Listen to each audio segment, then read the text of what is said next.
Thank you for logging on to the Voice Sports Network for this broadcast of high school sports. We encourage you to go to the games and support your area teams. We know you have a choice, and thank you for choosing us. This broadcast wouldn't be possible without the support of the sponsors you hear throughout the game. We encourage you to visit their businesses and use their service as often as possible. Be sure to tell them thanks for their support. Now, sit back and enjoy the game, and be sure to subscribe to our YouTube channel.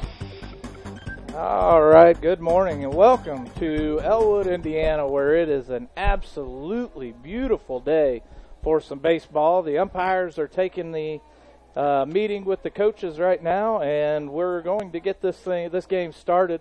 But before I do, let me introduce my co-host, the ever-popular Bearcat. Yes, Steve didn't know my nickname was Bearcat until we saw Coach Marty Wells over here, who's also the athletic director.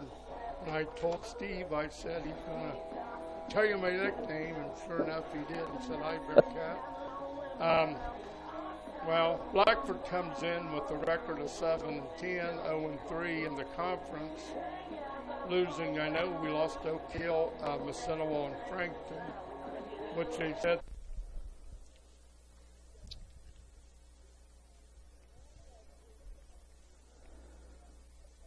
And maybe we're back. I'm going to go ahead and check my phone. Vince, you were saying some things before we got interrupted? Yes, I was saying that Elwood is 10-2 and overall 3-0 in the conference. Blackford is 7-10 overall, 0-3 in the conference. The Bruins lost a tough game last night at South Adams as they led most of the game and got beat in the last at bat by one run. The pitching matchup today will be Jack Bennett pitching for Elwood. That young man could not pitch last year because of arm problems, but he'll be pitching for Elwood, and we're starting Dayton Dow. For Blackford, want me to do the lineups? Or? Yes. Leading off for Blackford will be the shortstop Braxton Strait. Batting second, the right fielder Drew Caldwell, as Coach Hugan has changed some of his lineup around. Batting third, the catcher Caleb Mealy. Batting cleanup, the pitcher will be Dayton Dow. Hitting fifth, the second baseman Blaine Riddle. Batting sixth, the designated hitter Jacob Ross. Colton McNeil will be playing the field at third base. Ross again, the designated hitter. Batting seventh in left field, Dalton Willman. Batting eighth at first base, Tyler Cagle. And hitting ninth in center field, Charlie Cranston. Their subs listed today: Brandon Strobel, Shane Elam, Josh Jennings, and Dylan Thomas. And for Elwood, leading off will be Josh Parrish, the catcher. Hitting second will be Jordan Garcia and right. Batting third will be Jack Bennett, the pitcher. Hitting cleanup is Drew Lazier at first. Batting fifth will be Aaron Litherland at second. Hitting sixth will be the shortstop Cameron Smith. Batting seventh will be Chris Hawes. Hitting eighth and designated hitter will be Kelton Boylan. Bryce Benson will be playing in the field at third base. And batting ninth in center field, probably one of the best number 9 hitters in the conference, is Jake Wilson. Wilson is in center, batting ninth. And we were talking on the way over here that you expect this Elwood team to be a really good team. They're 10-2 in the conference, for their overall record, and 3-0 in the conference right now, right?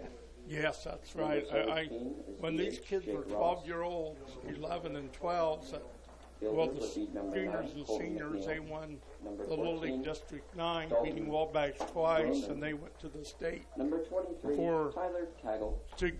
go to the regional and head for Williamsport. Elwood won one game in the state. They beat Newcastle. Newcastle only lost one game, and that was to Elwood. And then Newcastle went on to Williamsport. So I know this Elwood team is really good. And this should be a good game as the Bruins fall to South Adams last night, another very good team, by one run with a walk-off hit in the bottom of the seventh. The Bruins are actually leading that game, and unfortunately we weren't able to broadcast that game. So here we are now in Elwood as Elwood's going through their lineup through the booth, and they've already announced the Bruins, and we'll expect to get this game going here soon, right, Vince? Yes, we ought to be getting here in just a few minutes. Game time temperature, a nice 80 degrees. It's a beautiful day here in Elwood. The wind is 12 mile an hour from the southwest, mostly from the south. And we're actually, I'm not sure if Elwood is, but I believe most of central Indiana is under a fire watch. Really? Yes. I did not know that. With the high winds and the dry conditions, we're under a fire watch here in Elwood. And Vince, we're going to take a pause while we listen to the national anthem, and we'll be back after this word from our sponsors. Dr. Malia Robertson of Clear Choice Chiropractic asked, do you suffer from neck pain while working, or do migraines keep you from enjoying your day? Do you have to take pain pills just to function? Does your baby cry constantly for no apparent reason? And most importantly, do you remember the last day you were pain-free? You don't have to live with these frustrations. The doctors at Clear Choice Chiropractic have many techniques to relieve the symptoms of neck and back pain, headaches, stiff joints, colic, earaches, and many other symptoms. Call for your appointment with Dr. Malia Robertson at Clear Choice Chiropractic, 765-329-5044. That's 329-5044. And take back your life and enjoy living pain-free. Located at 1501 North Walnut Street in Hartford City. Open Monday, Wednesday, and Friday, 8 a.m. to 5 p.m. Tuesdays, 3 to 6 p.m. Thursdays, 3 to 7 p.m. Closed Saturdays and Sundays. Clear Choice Chiropractic. We've got your back. While filling your car's fuel tank at Food and Fuel Marathon, fill your body's fuel tank too. Monday through Friday, grab a chicken or tenderloin sandwich, or how about a burger and potato wedges, or onion chips, mozzarella cheese sticks, and Bosco breadsticks. If biscuits and gravy are your thing, they're available every Monday through Saturday morning until they're gone. And you'll have to grab a Poppy's Extreme donut or two. Available daily. Food and Fuel Marathon, 1621 North Walnut Street, Hartford City. Open Monday through Friday, 4:30 a.m. to 11 p.m. Saturday, 6 a.m. to 11 p.m. and Sunday, 6 a.m. to 10:30 p.m. Food and Fuel Marathon, fueling your vehicle and you. And we're back, Vince, and it looks like the Elwood Panthers are going to warm up just a little bit more, and we're going to get this game going. And like you said, it's an 80-degree day here on the 1st of May, a nice way to start off the month of May. And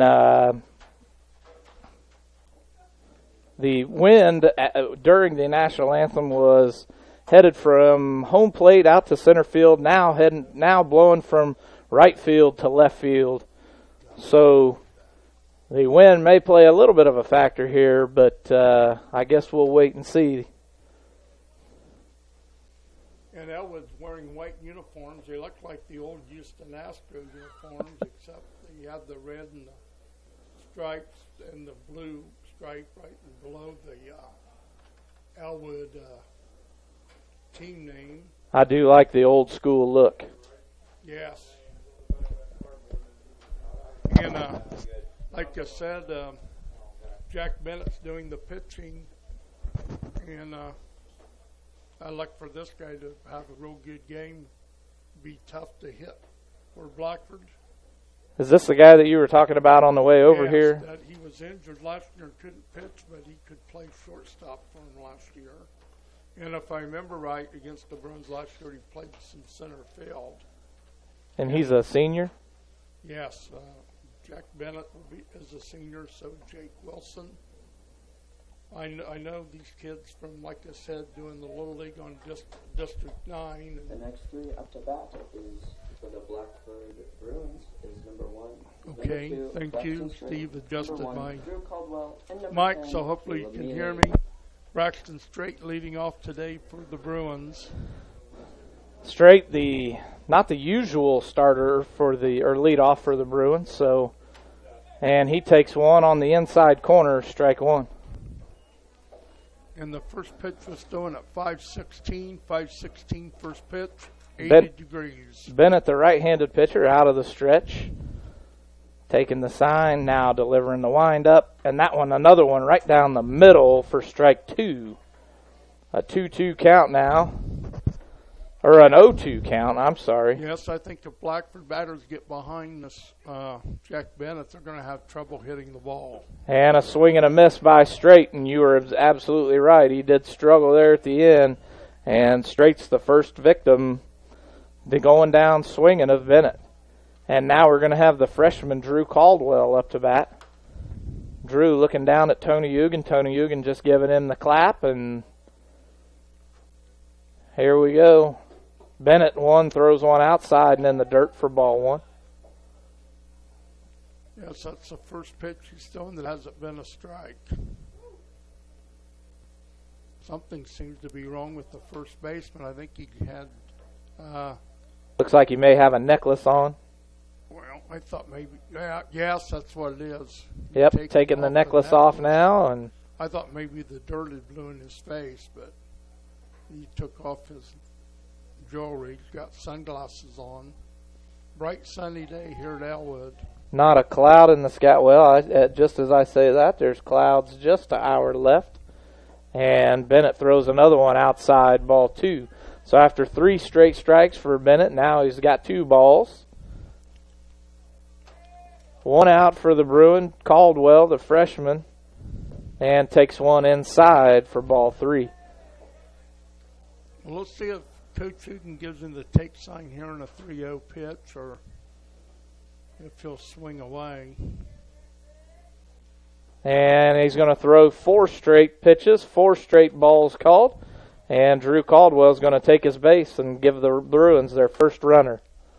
And now we're going to have the sophomore Caleb Mealy up to bat. Yes, we'll see it. We'll see if Coach Eugen tries to steal a base here. Blackford usually not getting off to a very good start in their conference games. And Caldwell's one of the fastest runners on the Bruin team, the quickest one. Him and Elam and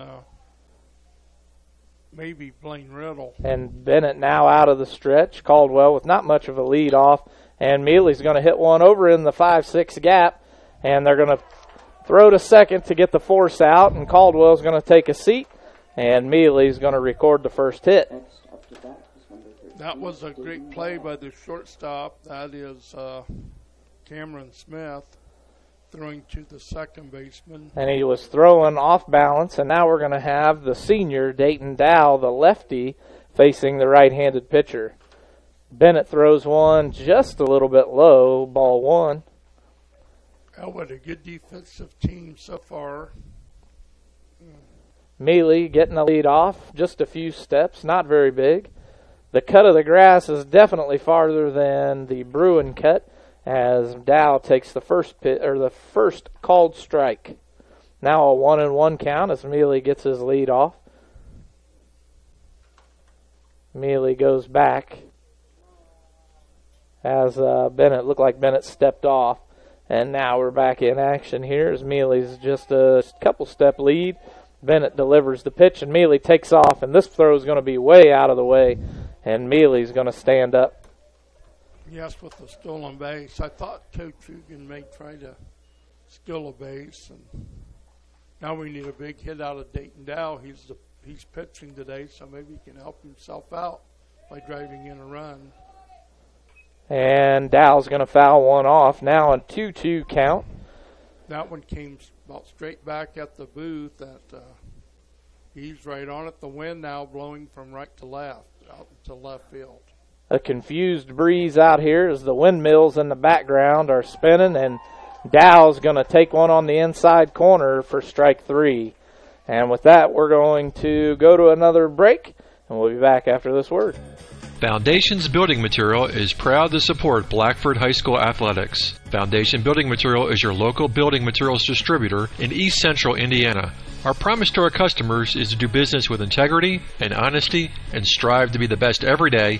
And never forget, we work for you, our customers. We are founded on principle and built on purpose. Distributors of drywall, steel studs, Armstrong ceiling, and insulation. Call Aaron Farrell, 260-471-2181. Foundations Building Materials.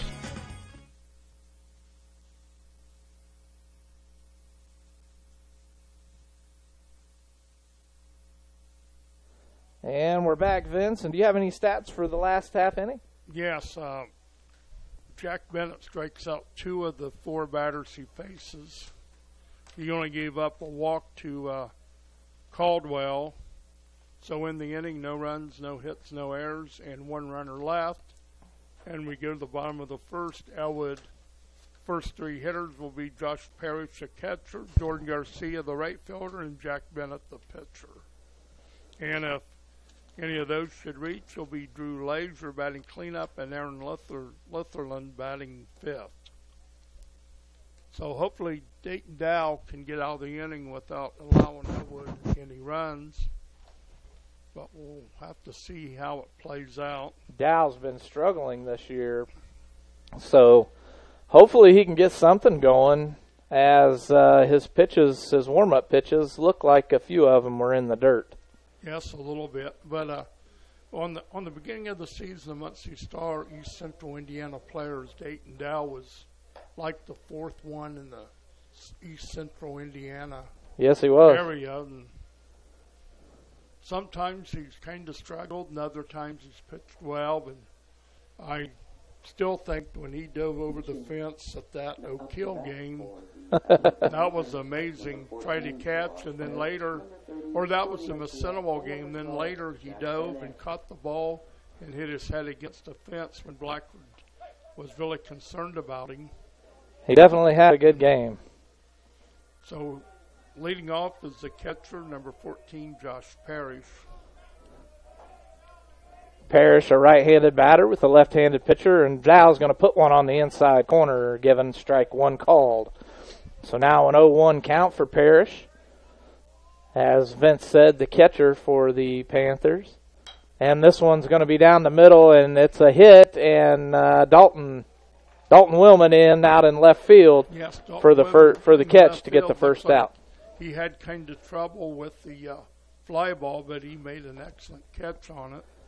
That wind is really tricky. Like Steve said, the windmills are kind of blowing, and then sometimes are rotating and sometimes are not.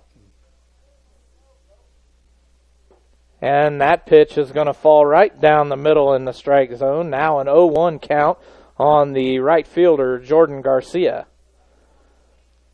Dow out of the windup, throws one in the dirt, giving him ball 1. A 1-1 count with 1 out for the Panthers. As Dow, like I said, is out of the windup, delivers the pitch, and this one's going to be fouled off just a little bit to the right for strike 2. Yes, Elwood has a nice scoreboard out there. It's got the numbers instead of the dots. I can see it's 1 ball and 2 strikes. And Dow's going to put one on the inside and in the dirt for 2 balls. Now a 2-2 count with 1 out for the Panthers. And the wind now from home plate out to center field. And that one's going to be way outside for ball 3. Dow looks to be throwing pretty hard today, harder than the last time I seen him throw, which may be some of his problems. And Riddles with a nice diving catch to record that out in the inning, and a nice play as he throws to first. The ball was hit to Riddles' left, and he dove, and he had to use all of his length of his body and his arm to field the ground ball. Makes a nice throw to Jacob Ross for second out. And here's the pitcher, Jack Bennett. The fist pump, I think, just put the emphasis on the end of that play by Riddle. And a swing and a miss by Bennett brings up strike 1. That was a great pitch by Dayton Dow on the outside corner and low. The Bruins just seem to be playing with a little bit of fire and intensity today as Dayton throws one down the middle. Another swing and a miss for strike 2. Now Bennett in an 0-2 count with 2 outs. And Dow's going to throw one outside, trying to get him to reach, but Bennett hangs off of it. Now a 1-2 count with 2 outs. Yeah, this kid is a good athlete and great kid. And Dow throws a curve ball. Bennett gets a hold of it. Riddle tries to backhand it, bobbles it just a little bit, and Bennett's going to take a base. I think that'd have to be an error, Steve. I would have to agree with you, and that's the way I was recording it. The ball was to Riddle's right, and instead of trying to get one like he did on the other one to his left, he tried to backhand the ball. I thought if he would have taken a step get in front of it, keep it in front of you. It's hard to field the ball when it's.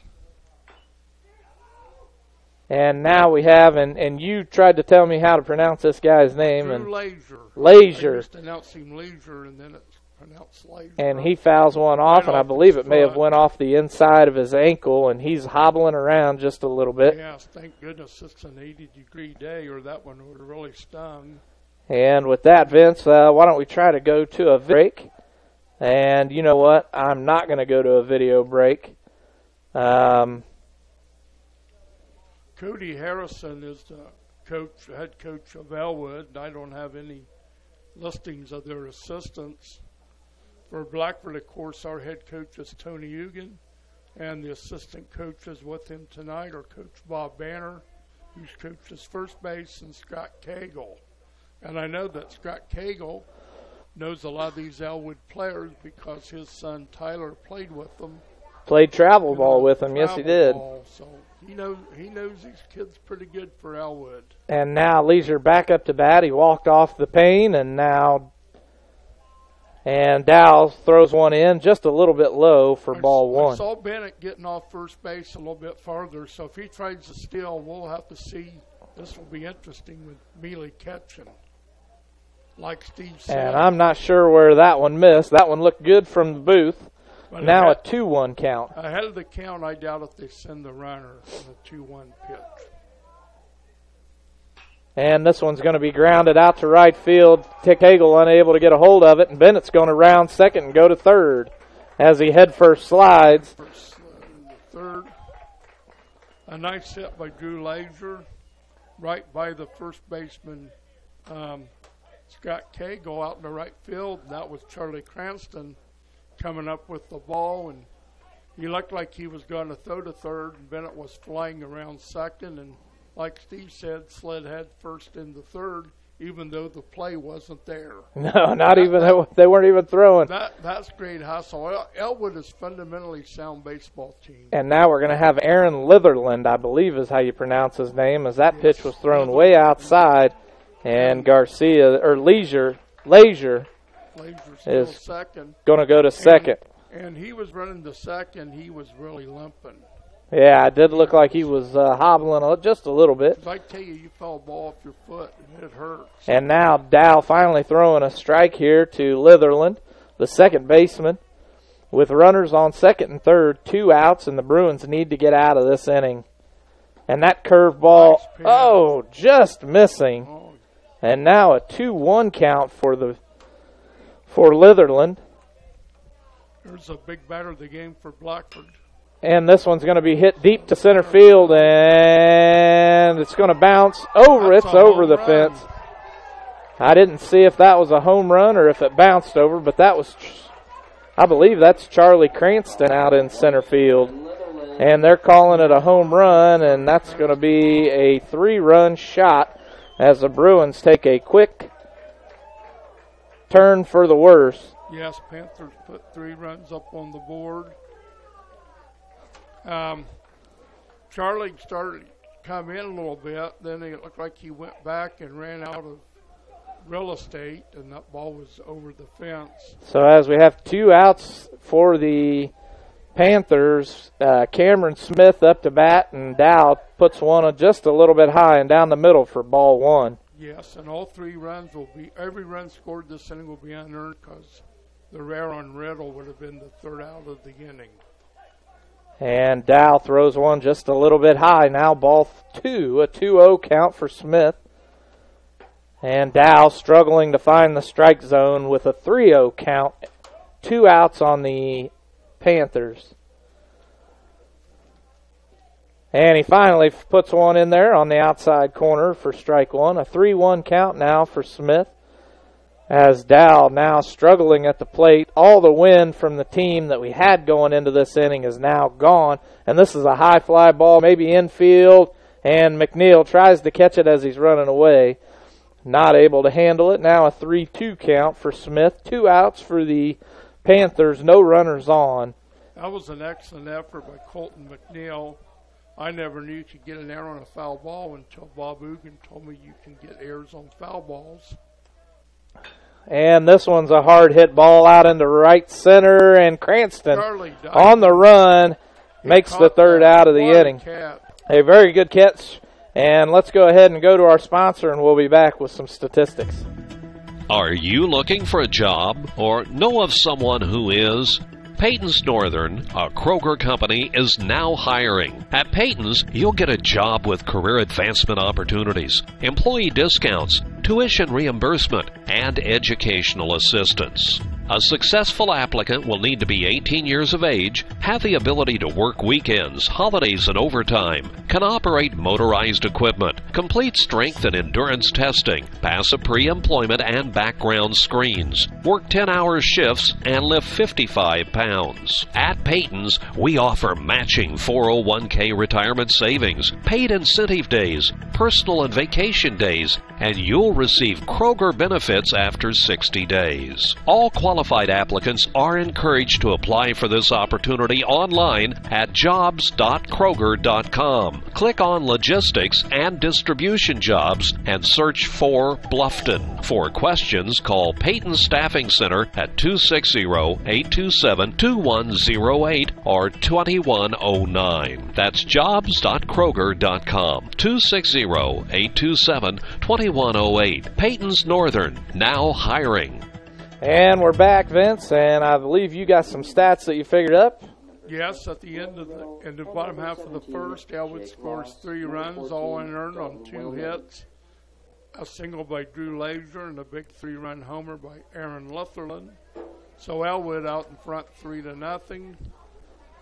And we have hitters 5, 6, and 7 up. Blaine Riddle, Jacob Ross, a designated hitter, and then Dalton Wellman getting a start today in left field. And Riddle takes the first pitch, ball 1, and that one down the middle, and he's going to foul it off and bringing up the first strike. Riddle now with a 1-1 count. Bennett still your pitcher for the Panthers. Bennett out of the windup now, as the flag is now from, it's changing from right center as this hit is, and the center fielder with a jump and a catch as it was going behind him is going to record the first out of the inning. What a catch out there by Jake Wilson. I was telling Steve before the game started that we're going to see some great play from center field for Elwood. With Wilson, I thought maybe Bennett would start in center field, but I'm glad to see that he's able to pitch again for Elwood. Very tough pitcher. And now Ross is going to line one right back to the pitcher. It falls just out of his glove, and he picks it up and still gets the out as he throws Ross out at first. So now we're going to have Dalton Willman up to bat. 2 outs on the Bruins. A nice stop by the pitcher, Bennett. The ball was on his right-hand side. He's a right-handed pitcher, so he had knocked it down with the glove and then threw the first great play. And that one's going to hit the outside corner, strike 1. An 0-1 count for the sophomore, Dalton Willman.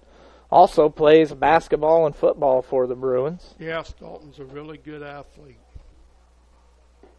And that one again is going to hit the outside corner. That one looked a little bit farther out than the one before, but still an 0-2 count, 2 outs. Bennett still out of the windup as he throws a curveball that's on the inside. That ball broke. He threw it right at Wellman. It didn't get the hook that he wanted, or maybe he wanted just to brush him off the plate. A 1-2 count, and that one was right down the middle, a swing and a miss, and that's going to be 3 outs. And the strikeout for Mr. Bennett, his third of the game. And we'll be back after this. Locally owned Straits Drywall and Paint, LLC, owned by Jeff and Aubrey Straight, have 30 years of experience in commercial and residential painting and drywall finishing. Straits Drywall and Paint can do anything from new construction to remodels. Does your home need a new touch of color inside or out? Call Jeff or Aubrey at 765-499-9416 for a free quote. Straits Drywall and Paint, LLC. Insured painters with the professional skills necessary to complete your project on time and within budget. If you're suffering from neck or back pain or suffering from migraines or just have a colicky baby, call Dr. Malia Robertson at Clear Choice Chiropractic. They have many techniques to relieve these and many more symptoms with chiropractic care. located at 1501 North Walnut in Hartford City. Vince? Yes, in the inning for Blackford again, well, 3 up, 3 down. A great catch by Wilson off the bat of Blaine Riddle. Ross grounded out on a great play by Bennett to the first baseman, Lazier, and then another strikeout by Jack Bennett. And that last pitch he threw the woman was the hardest he's thrown all day, I believe. And for Mr. Bennett, that was his third strikeout of the game. Well, we're going to have to hold him here, Steve, or this game could get out of hand early. What's that? We're going to have to hold him here without allowing him a run, or this game could be. Yes, this is how the Bruins have been starting off, getting themselves into a hole with silly errors, and the Bruins have to then try to get out of them. And now the first pitch by Dayton Dow outside for ball 1. Well, we're at the bottom third of the order. Hitter 7, 8, 9. Chris Hawes is the batter. And Dow's going to switch sides and now go inside for ball 2. We're going to have to hold him at bay here. We cannot give him very many more runs with the way Jack Bennett can pitch. And Dow's going to throw one. It looks like it hung off of the fingertips. And that was a little bit too high for ball 3. A 3-0 count, digging himself into a hole. And now let's see what Dow has as he's out of the windup. And he's going to walk in 4 straight balls. And that's going to put Hawes on first with a walk. And then we're going to have the designated hitter, Kelton Boyland. Yeah, Kelton Boyland. Hawes out on first, starting his lead off just a couple steps. As Dow now out of the stretch, and he throws one on the inside corner, getting the first strike called. I'll be surprised if they run here with their designated hitter batting. But let's see again. Mealy's got the great arm, and that one too far inside. And this one's going to be thrown out. Not sure what happened with that one. Dow just jumped at the last second and then let it go on by him. Now a 1-1 count for Boyland. I think Mealy may have thought the runner was going to be running and was throwing it down, to second. And they're going to get him in a pickle. And this one's going to be out. And yes, he is. And now that's going to be the first out for the Bruins as they caught him in that, caught him stealing. 1-3-6. Dayton Dow, a nice move to first base. And then Cagle threw the ball to the shortstop straight, covering the bag. The runner, Hawes, sliding head first, but he was out. Out. They had him by probably a good 3 or 4 steps as Boyland takes his second strike. Not sure why I cleared that off. That was a big out for the Bruins. Yes. And that curveball is fouled off and still a 1-2 count. Yes, that's what I was trying to say. We walked and then we threw him up trying to steal. Well, it was picked off first base. Yes. With the left-handed pitchers, I don't think they have.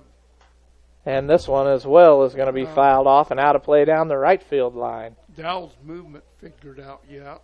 Yeah. It was kind of surprising that he was off that far, maybe to steal, but. Well, it looked like as soon as Dow started to throw at him, he was gone. And this one's going to be grounded over to McNeil. McNeil, not even looking at the ball, hits his glove and goes behind him, and that's going to be another error for a base hit. An error on that? Yes, that'd definitely be an error. As McNeil wasn't even watching the ball go into his mitt. For the Bruins, that's their second error of the game.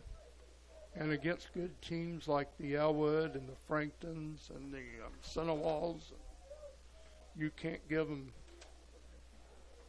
4 outs an inning. No, you can't. Here's the center fielder, Jake Wilson, batting ninth. And that pitch was in the dirt for ball 1. And I said Frankton had, a good hitting team from 1 to 9. I think Elwood does too. They may be batting Wilson in the 9th spot, kind of like another leadoff batter. And a swing and a miss, strike 1. Wilson now with a 1-1 count, 1 out on the Panthers. And Vince, correct me if I'm wrong, but I have 1 hit for the Bruins, 2 errors, and for the Panthers, I have 2 recorded hits. The Panthers have 2 hits. Bruins have made 2 errors. The Bruins don't have a hit yet. We're hitless. The runner reached on a walk. Caldwell walked in the first. Mealy hit to pass the shortstop. Was the fielder's choice. Because they threw Caldwell out at second base. I gotcha. See, that's why I always come back to you. And this is going to be a reach, and that's going to be just into the open territory as the coach of the Panthers holds everyone up. Just a base hit for Wilson.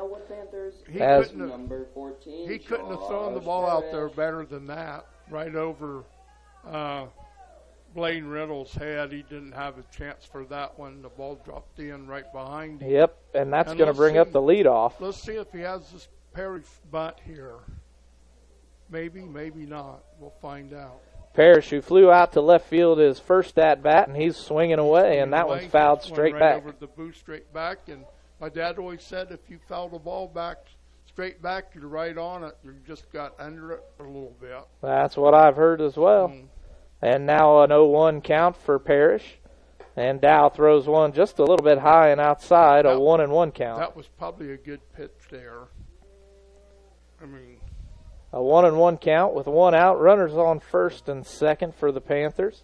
I don't mean a good location, a good. And Dow's going to throw that one right down the middle. Parrish hits it right down the third base line, and that's going to score 1 for the Panthers, and they're going to hold everybody else up. There was nothing that Colton McNeil could have done on that ball. Is number 30, Jordan Garcia. It was hit right down the line. Boylan scores. Again, that run would be unearned as he reached on the air. And now it looks like we're going to have a courtesy runner or a pinch runner for this. It's going to be a courtesy runner for Parrish, the catcher. And the number on the back of the jersey, 21, is going to be Blaze Twyford. Twyford coming in to pull running duty for Parrish, who had that hit out into left field down the third base line.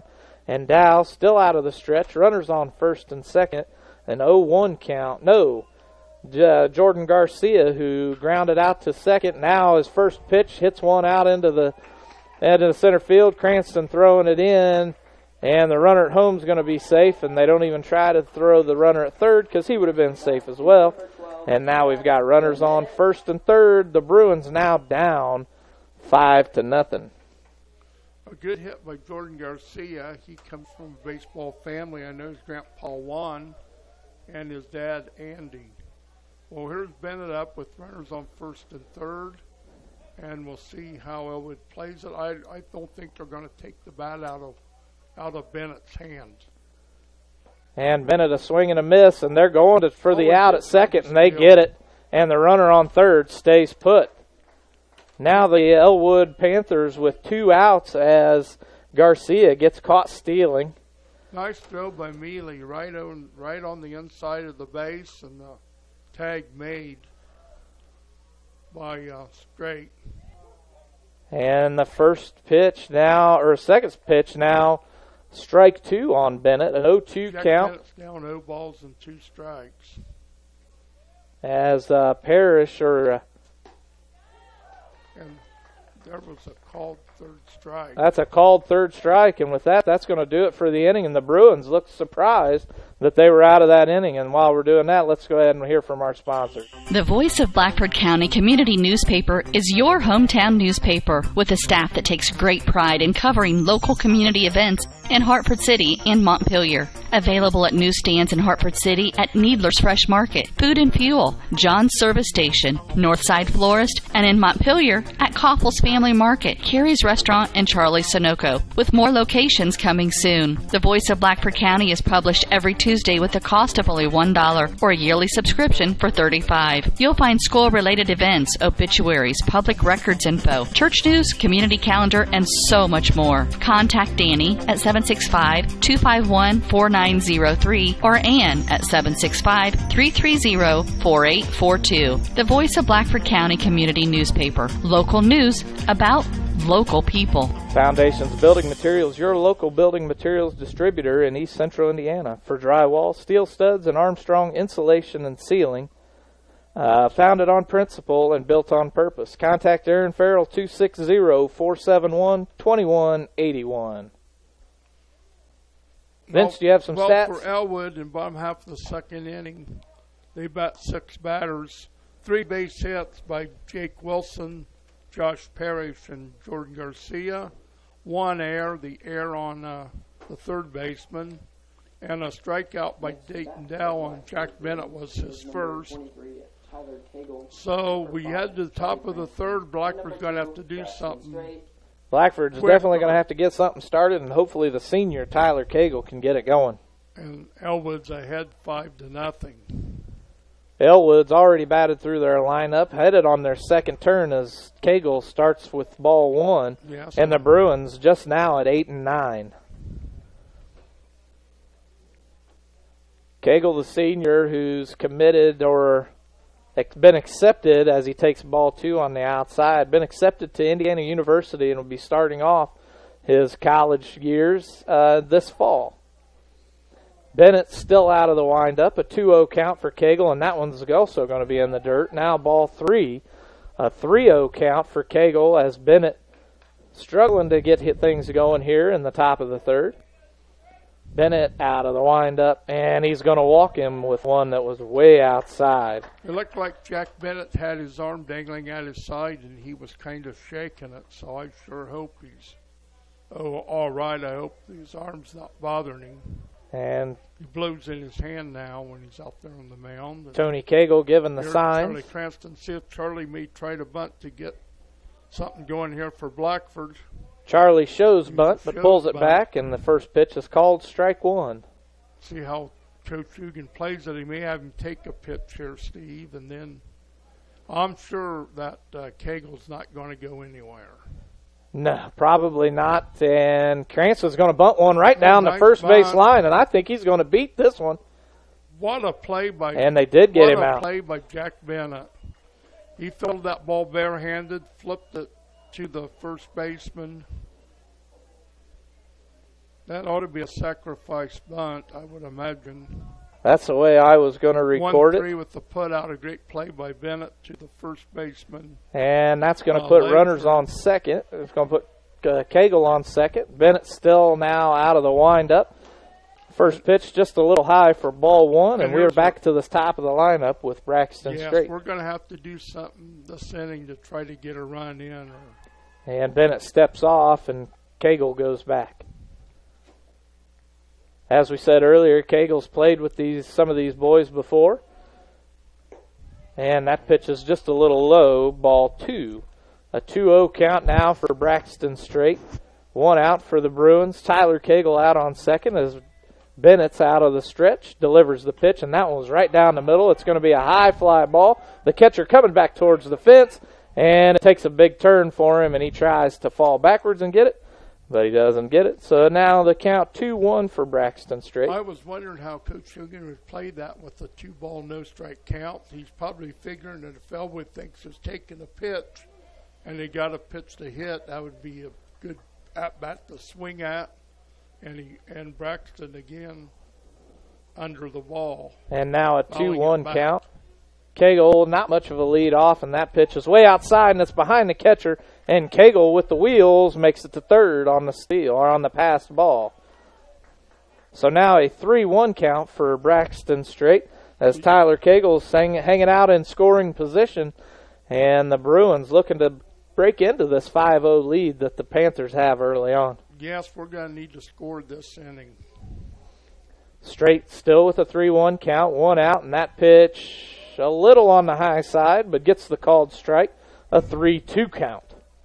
Well, Here's one of the biggest pitches of the game so far coming up.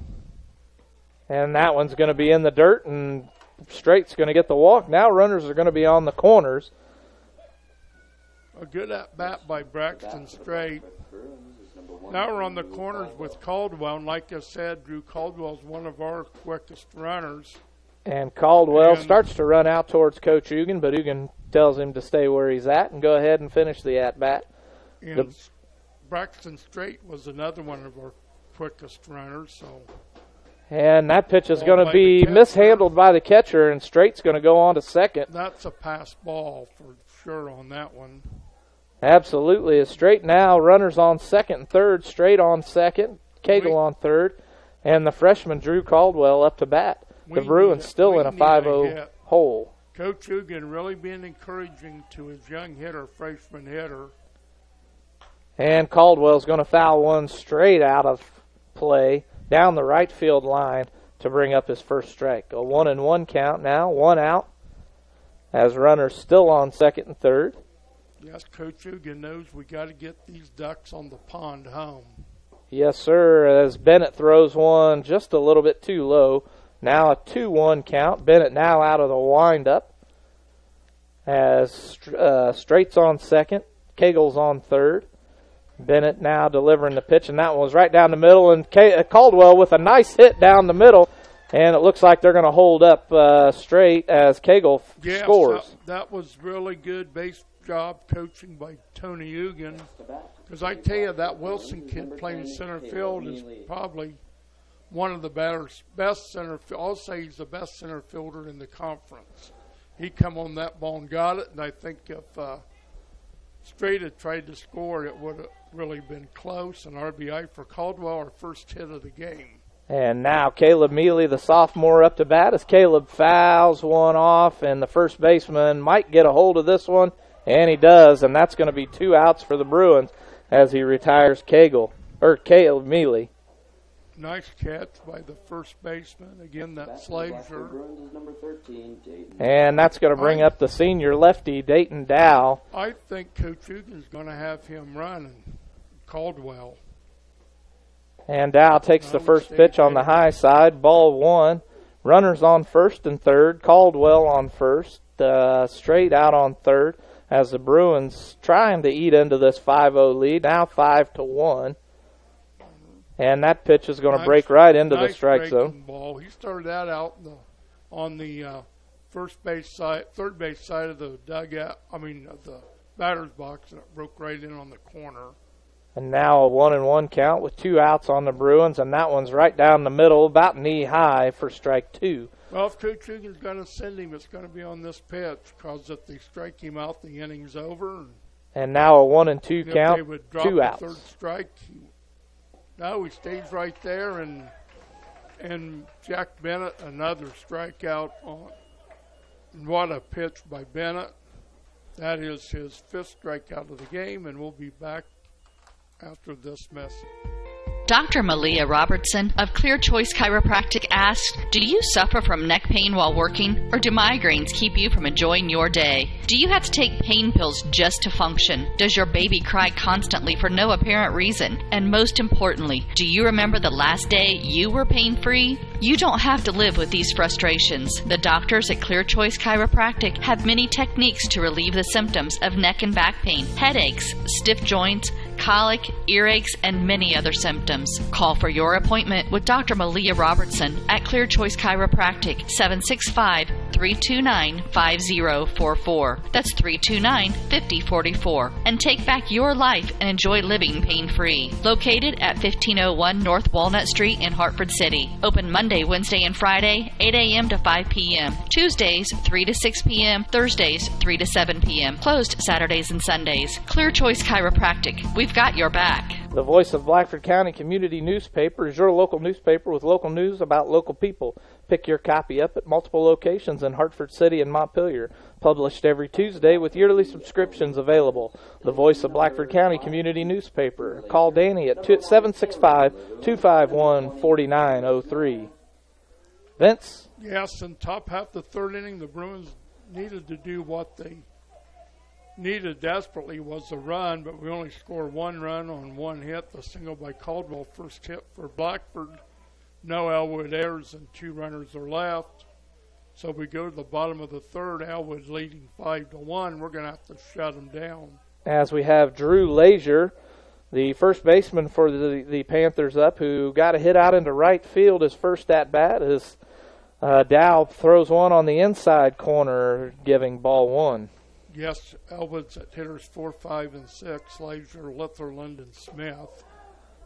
And Dow with another one, brushing back about face high, as Leisure jumps back, shaking his head yes. And Dow again with another one pitched high. Now a 3-0 count for the leadoff batter. This is a big pitch right here in the game. We can't let the leadoff batter get on with the walk. And he throws one in the middle for strike 1. A 3-1 count for the leadoff. A good pitch by Dayton Dow. And Dow out of the windup delivers the pitch, and that one's going to be right down there as well, and they're going to call that one foul. That was right down the first base line, and it couldn't have missed the in play by much. Yes, the umpire standing where he needs to stand in foul territory, and that just about got the umpire. Yes, it did. So he knew it was a foul ball. Cagle trying to get over there to field it, but that was hit like a rocket down first baseline. And now a full count after going 3-0 for Leisure. And another big moment as he shakes off a couple pitches, and he delivers one, and he's going to get this under this one, and McNeil over to, and he's not able to make the play. That ball was hung up there by the wind, and Colton McNeil over there to catch it. Looked like he kind of got fooled by the wind. And Leisure, that pitch looked like it was going to be for ball 4 a walk, and now still in the batter's box. And Dow's pitches him one right down the middle, and Leisure fouls it straight back. What a battle between Dayton Dow and Drew Leisure. Dow falling behind 3 balls and no strikes, and then he's throwing good pitches here. And now working on the 7th pitch of the at-bat. Now this one will be the 8th, as this one's just a little looper to center field. Cranston didn't have to move much, and that's going to be the first out of the inning. Good catch by Charlie Cranston on Drew Leisure. We needed to get that batter out, and we did. Dow really battled back after falling behind 3 balls and no strikes. And now it's the number 5 hitter, the second baseman, Litherland, who had a 3-run homer over the center field fence. And I'm going to tell you right now, if Leisure would have actually swung at that ball probably would have been out of here. And a check swing. And I'm guessing they're calling that a strike, so an 0-1 count on Litherland, who again had that 3-run homer out in the center field. And a breaking ball breaks a little bit too much for ball 1 on the inside. A 1-1 count now for Litherland, 1 out for the Panthers. The Bruins still trying to break into this 5-1 score. And I noticed the flag out in center, and the center field flag was blowing straight out to center field. and that's got to be good news for the batter Litherland. Yes, you definitely don't want one blowing straight in at you. Fence. And another breaking ball breaks still just a little bit too much. And again, Dayton Dow behind on the count, 3 balls and 1 strike. We got to be careful here. And he walks him. That may not have been a bad spot to put that baseball location. Yeah, I'm not sure that you want to pitch him one right down the middle. Right with Litherland. Now we got Cameron Smith, and he flew out to Charlie Cranston in center the last time. And Charlie made an excellent catch on the ball. So the Panthers still with a 5-1 lead. Litherland out on first. A good 3-step lead off. And Dow throws one on the inside for ball 1. I think with throwing out 2 runners, the pick-off that Dow had, and then Mealy throwing out a runner trying to steal, I don't think Elwood is going to play too aggressive here. And Smith's going to foul another one off. Now a 1-1 count, 1 out, as Litherland has a bigger lead than what the who was that? Was it? No, it wasn't Garcia, and that one's way outside for ball one. Yes. Who had? Oh, it was Haas. Yes. Haas that got picked off by Dow in the last inning. Well, Litherland, I know he's got speed. He was a wide receiver on the football team. As Dow tries the pickoff move and Litherland heads back easy. I think the first base coach is trying to get the read on Dayton Dow, and sometimes it's hard to tell if he's coming to the plate or. And another brush back by Dow gives a 3-1 count. As a matter of fact, Clayton Kershaw said that he was taught to pitch with that high leg kick so he could get away with balks at a higher level. And Dow, staring down Litherland, delivers the pitch. And they're not going to get the strike call, and this is going to put runners on first and second. Both walks. I don't know how long Coach Ugan's going to stick with Dayton Dow, and here he comes out right now. And Ugan calling the timeout to go out and talk to his senior pitcher. And while we do that, Foundations Building Material is your local building materials distributor in East Central Indiana for drywall, steel studs, and Armstrong ceiling and insulation. Founded on principle and built on purpose. Right. Contact Aaron Farrell at 260-471-2181. And it looks like Coach Ugan is done with this conversation, probably just to settle down the senior pitcher in Dayton. And as everybody's heading back, we're going to have, again, Chris Haas up to bat. Chris is the one who got picked off by Dayton in the last inning, and now back up to bat after he got a walk the last time. Both runners with a lead off. Dow out of the stretch, and that pitch on the outside brings up first called strike. An 0-1 count now for Haas, as both runners still with the lead off, Litherland and Smith. And Dow pitches this one, hit right back to him, and he's going for the lead runner. And McNeil doesn't try the double play. Not sure why. There's plenty of time for it. And now the Bruins with 2 outs. Number 17. Yes, a nice fielder's choice. Was that hit to the shortstop? I wasn't watching. Nope, it was hit right back to Dayton Dow. Okay. Plenty of time for the double play, but the Bruins decided not to. Well, maybe they don't want to take a chance on a throwing error. Here's the number 8 hitter, the designated hitter, Kelton Boylan. He reached on an error on Colton McNeil the last inning. As he takes the first pitch for strike one. And back to what we were talking about, is that one breaks right into the strike zone for now an 0-2 count on Boylan. When you're down 5-1, I think you have to try to be aggressive and go for these. Exactly why he should have went for the double play, or at least why I think he should have went for the double play, as McNeil picks up an error, trying to barehand it to make the throw to first, and now bases loaded for the Panthers. I'm not so sure if they're going to call that an error. It might have been an error.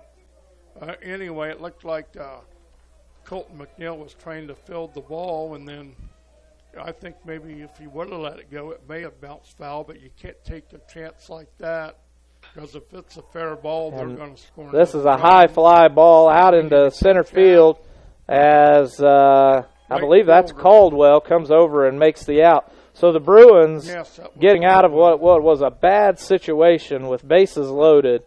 And with that, let's go ahead and go to a sponsor, and we'll be right back. While filling your car's fuel tank at Food and Fuel Marathon, fill your body's fuel tank too. Monday through Friday, grab a chicken or tenderloin sandwich, or have out a burger and potato wedges, or onion chips, mozzarella cheese sticks, and Bosco breadsticks. If biscuits and gravy are your thing, they're available every Monday through Saturday morning until they're gone. And you'll have to grab a Poppy's Extreme donut or two. Available daily. Food and Fuel Marathon, 1621 North Walnut Street, Hartford City. Open Monday through Friday, 4:30 a.m. to 11 p.m. Saturday, 6 a.m. to 11 p.m. and Sunday, 6 a.m. to 10:30 p.m. Food and Fuel Marathon, fueling your vehicle and you.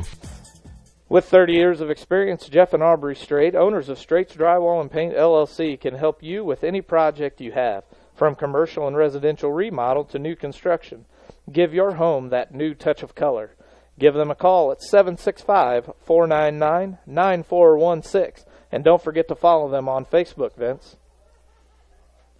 Well, in the bottom half of the third inning for Elwood, no runs on one hit, a single by Kelton Boylan. Up to bat for the Blackford Dayton Dow Bruins walked 2 is batters, and there were 2 runners left. Jake Wilson flied out to the right fielder. Again, a nice catch by Drew Caldwell. So we go to the 4th. Elwood ahead 5-1. Blackford's going to have to score some runs this inning with hitters 5, 6, and 7. Blaine Riddle, the designated hitter Jake Ross, and Dalton Wellman. And out of the windup, Bennett throws one, hitting the outside corner for strike one. An 0-1 count now for Ross. Ross flew out to center his last at-bat. Looking to make a change here and get something going as he squares up to bunt, and this is going to be fouled off and an easy out by the catcher. So now 1 out for the Bruins. Well, Coach Hugan was trying to get a base runner by the bunt, but Riddle got underneath the ball and popped it straight up. A nice catch by the catcher for the first out of the inning. And now Jacob Ross, the DH, he's 0 for 1, ground out to Bennett, who made a nice play in the second inning. After he bobbled the grounder. And Bennett, still out of the windup, delivers a breaking ball down the middle at belt high for strike one. That was a nice pitch. A very nice pitch by the senior. Bennett still out of the windup. We're going to have to hit it early in the count. And he delivers that one just a little bit on the low side for ball one. A good location again on the pitch, a little below Jacob's knees. Good job by Ross by not swinging at the pitch. And now a 1-1 count for Ross. And Ross a swing and a miss. It looks like he tried to check that swing, but then went ahead and went through with it. Now a 1-2 count for Ross. 1 out for the Bruins. I think Tony would like to see his designated hitter get a hold of one. The wind's blowing straight out to center field again. And that one's going to be in the dirt and behind the catcher for ball 2. A 2-2 count. Looks like Jack Bennett knows that Ross is a good hitter. They're both seniors, so I'm sure they have faced each other a few times in the CIC. And Bennett still out of the windup, delivers one way outside, now bringing the count to full. 3-2 for Ross, 1 out for the Bruins. And we've got Dalton Willman, the sophomore, coming up on deck. The Bruins still in a 5-1 hole over underneath the... And Ross with a swing and a miss, and that's going to do it for Ross. Nice pitch again by Jack Bennett. And I believe that may have been a changeup because Ross did not look like he was swinging to hit that one. Of it. Yes, I think it was. That's 5 strikeouts now for Jack Bennett. And now we've got Dalton Willman, the sophomore, up to bat. And takes the first pitch just a little bit high, ball 1. Tony Hugan again showing encouragement to Willman, the batter. He knows we need a base runner. And Bennett out of the windup, delivers the pitch, and that one's going to be way outside, ball 2. If we don't score this inning, we're going to have to really shut down Elwood because they'll be at the top of their order. I was just getting ready to say it's going to be a tough task ahead if they don't score something. And that one's going to find its way into the strike zone as that ball looked like it moved about 3 different times before it made it to the catcher. Yes, again, Jack Bennett. He may be the best pitcher in the CIC. And now we have a 2-1 count on Dalton Willman. 2 outs on the Bruins as he throws one just a little bit too low for ball 3. And like I said in our pregame broadcast, that this Elwood team won the Little League District 9 and beat Newcastle, who then went to Williamsport. And now a 3-1 count for Willman, a swing and a miss. Now 3-2 full count. Great pitch there by Coach Banner, looking in at Dalton Willman. Tony Hugan. A 3-2 count now for Willman. 2 outs for the Bruins and another big pitch for the Bruins. Bennett right down the middle, a swing and a miss by Willman, and now the Bruins find themselves in a deep hole. Going into the tie or the bottom of the 4th, and we'll be back after this. Foundations Building Material is proud to support Blackford High School athletics. Foundation Building Material is your local building materials distributor in East Central Indiana. Our promise to our customers is to do business with integrity and honesty and strive to be the best every day, and never forget we work for you, our customers. We are founded on principle and built on purpose. Distributors of drywall, steel studs, Armstrong ceiling, and insulation. Call Aaron Farrell, 260-471-2181. Foundations Building Materials. Stop by Food and Fuel Marathon on North Walnut Street for fuel for your car and fuel for you. Lunch available Monday through Friday, biscuits and gravy Monday through Saturday, and Poppy's Extreme Donuts daily. And don't forget about them Coney dogs on Tuesdays and Thursdays. I know I went there and picked me up a couple, as well a friend of mine that I met there at the gas station did too. Open Monday through Friday, 4:30 a.m. to 11 p.m., Saturday 6 a.m. to 11 p.m., and Sunday 6 a.m. to 10:30 p.m. Vince? Yes, well, Blackford goes down in order. Jack Bennett striking out two of the three batters. Number 14, Josh Parrish. And we're at the top of the order for Elwood. 12, Jack Bennett. With Jack Parrish as Dow finds the outside corner of the strike zone for the first strike. I'd like to thank the young men sitting up here with me, Cal Morrison and Jared Wilkerson. And now a hit down the third base line, and McNeil's not able to handle it. It goes all the way out to left field. Dalton Willman gets it in, and Parrish starting off the inning with a base hit. Yes, he singled in the second. He singled here in the fourth, and things don't look very good now for the Bruins at all. As we have Jordan Garcia coming up to bat. And then Bennett, their number 2 batter.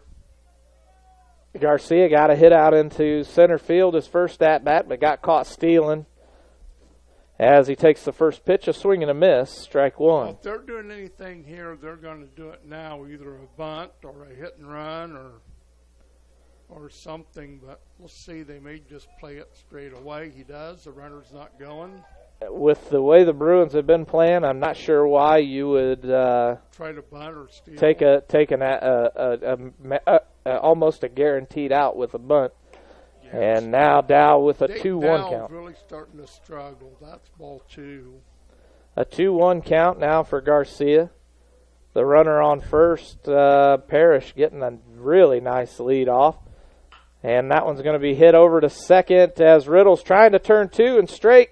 And I believe they've got it. Yes. Nice double play. A double play for the Bruins. That's just now what the doctor ordered right there. Exactly. As made a good stop, throwing to the shortstop straight. I think he's still there and straight. Throwing over to Tyler Cagle to get the double play. Now we got. Now that's going to bring the pitcher Bennett up to bat. With Bennett, I think it said Wilson. I think you did too.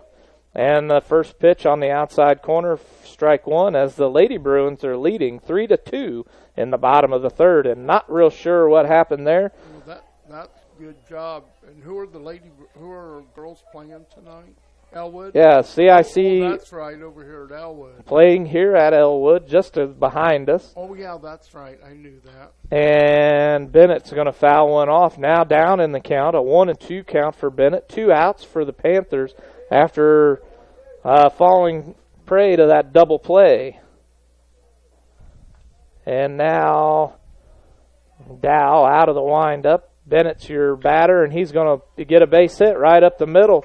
And that's another one that's just barely swinging at the ball and getting a base hit out of it. Well, for Blackford, we're very fortunate. We got a double play ball. And here's Drew Laser batting with Bennett on first. And I'm looking at the Bruins coming up in the top half of the fifth, Cagle, Cranston, and Straight. And with Elam on the bench, I would be looking for him to bat sometime here in the next inning. And Dow's going to find the outside corner on the lefty batter for strike one. It probably all depends on how, but we're going to have to hold him here without a run. The Bruins definitely need to get a stop, and this was a hard, high fly ball. And I'm not sure where Willman was running. He was running to the third base foul line, and that's going to score Bennett standing up. That would have to be a double. I think that wind caught the ball, and I think Willman may have lost it in the sun. If anything, I'll give you the sun, but I'm not giving you the wind on that one, Vince. That ball didn't change any direction. Okay. But Willman was running to to our left as the ball stayed in right or left center. So that'll be a double and a run batted in for Drew Laser. Jack Bennett scores the 6th run for Elwood. Now Dayton Dow comes real in close to the batter. And now the Bruins down by 5 again as Leisure gets the double out into left field. And that's going to be strike one. Now a 1-1 count for the batter, Aaron Litherland. Aaron walked his last at bat, and he got the home run hit in the first inning as Dow takes the runner, Leisure, back to second. This is really a big game for both teams. I thought Blackford was a must-win. And another hard hit ball out into center field, and that's going to be his second home run of the game. A 2-run shot Home run by number 1, Aaron Litherland. for Litherland. That's his second home run of the game. And I'm just not real sure that you can win a game when you let 2 of them go like that in a game. That's his 5th RBI. Well, that makes the score now 8-1.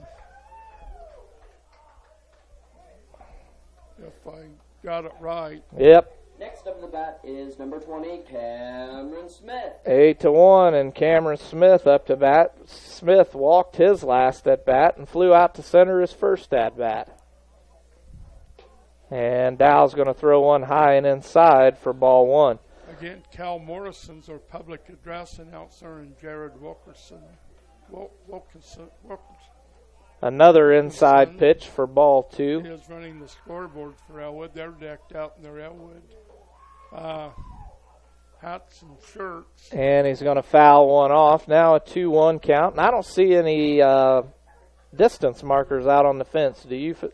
No, I do not see. I do not see how far it is. And that pitch gets Smith to drop to the ground to keep it from hitting him. I know, Steve, is that flag is blowing straight out the center, and that ball's going to carry. And this one's going to be grounded to Riddle. Riddle bobbles it, and he has a bad throw, and it's going to go into the Bruin dugout, and they're going to give him the extra base. So yet another. The bat for the Elwood Panthers That'll is be a number 2-base 7, error. Chris Haas. Here comes Coach Hugan out to the mound. And I looked for that, and it looks like they're going to have the sophomore Brandon Strobel take over pitching duties.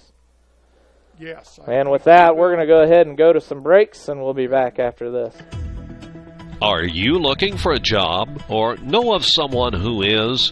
Peyton's Northern, a Kroger company, is now hiring. At Peyton's, you'll get a job with career advancement opportunities, employee discounts, tuition reimbursement, and educational assistance.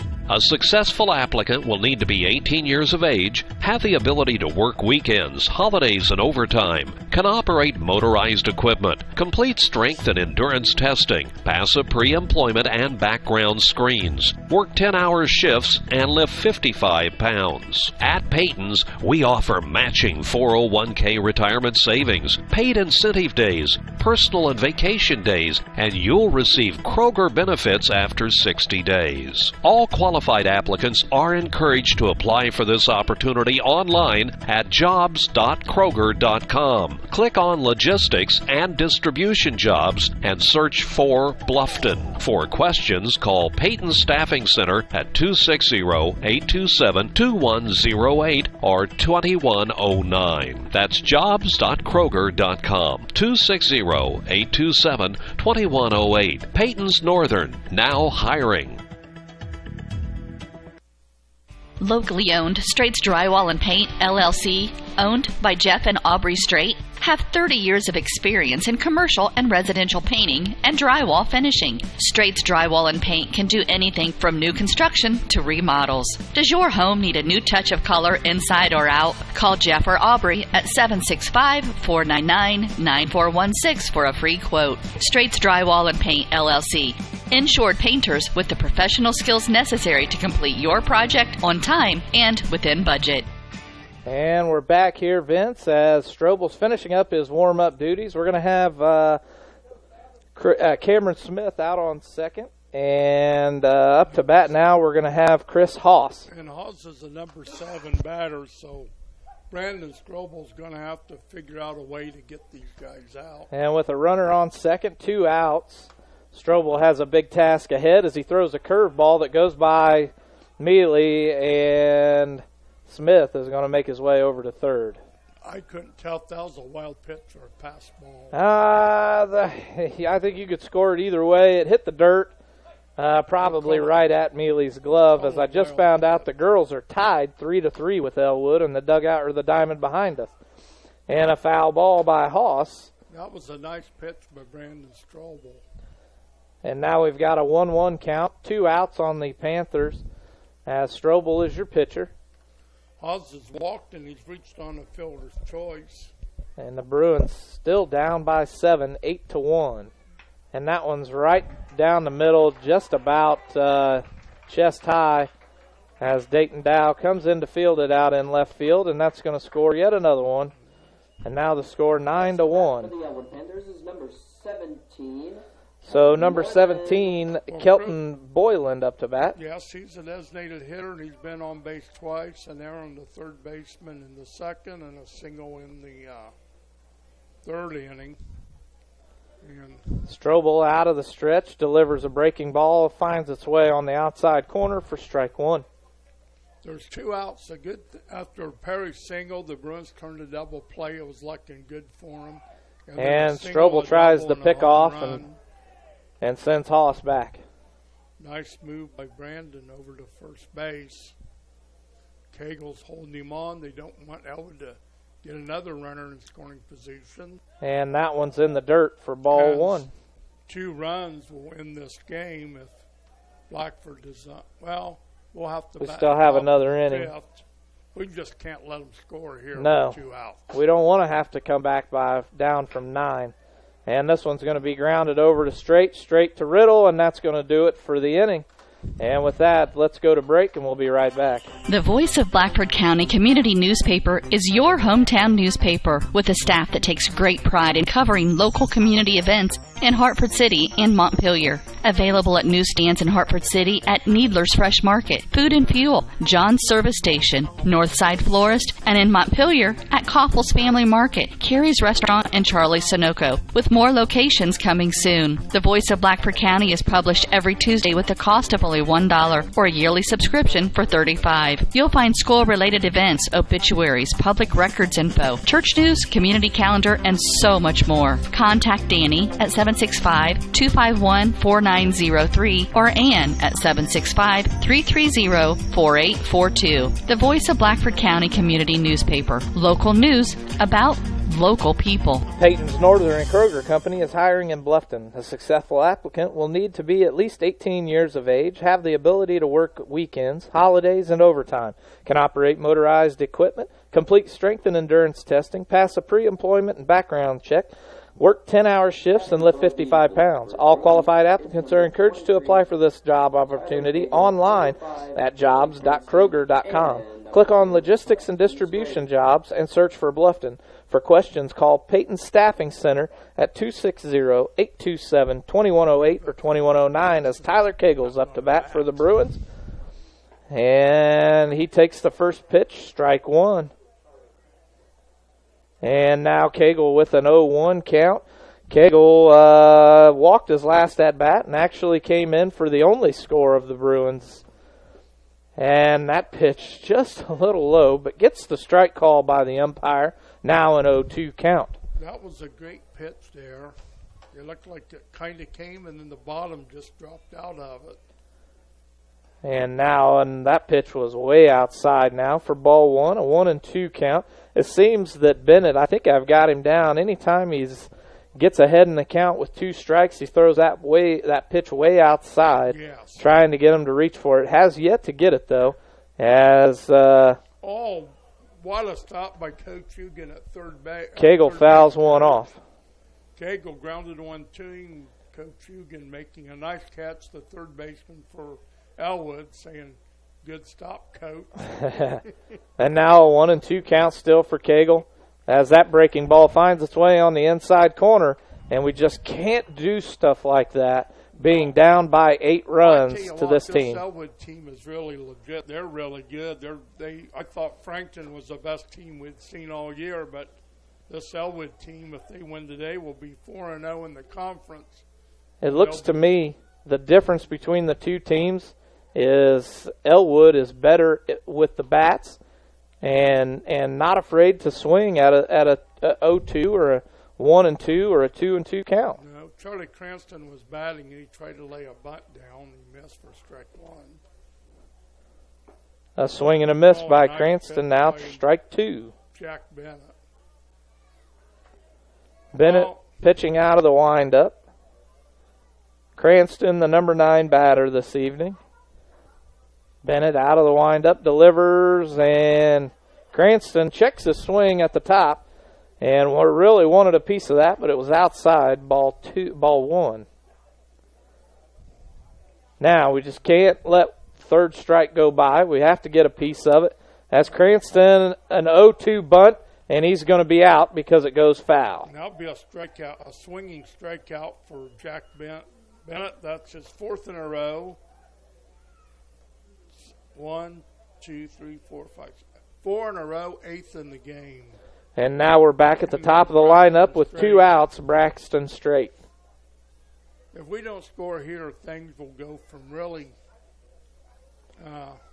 I could see what Ugan was trying to do. Apparently last night that very same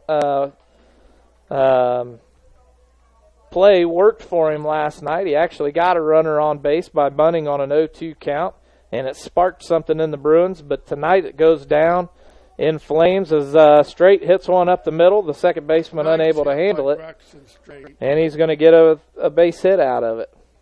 Well, here's Drew Caldwell, the batter.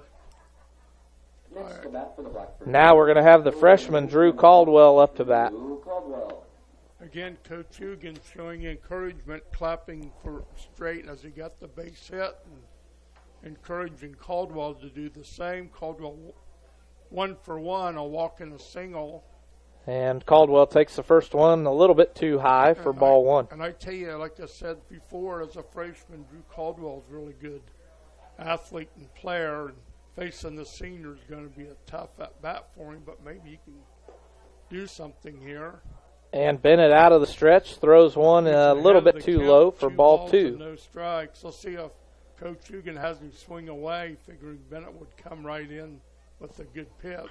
And he does, and this one's going to be over the second baseman's head, rolling out into right field as Hugan holds everyone up. That was a nice job of coaching and hitting by Drew Caldwell. Some people would say, why would you swing at a 2-0 pitch? But, you know. That's why. Bennett may be thinking that, and he put that one right in there. And Drew Caldwell can feel pretty good about himself with 2 hits off of Jack Bennett. And now we've got Caleb Mealy up to bat. Mealy with 2 outs now as Bennett throws one way outside for ball 1. A 1-0 count now for Bennett. Bruins have runners on first and second. Caldwell and Straight as Mealy trying to get something going here with 2 outs. Bennett out of the windup, and that one's in the dirt now, a 2-0 count. 2-0 count now for Mealy, 2 outs for the Bruins. Runners on first and second.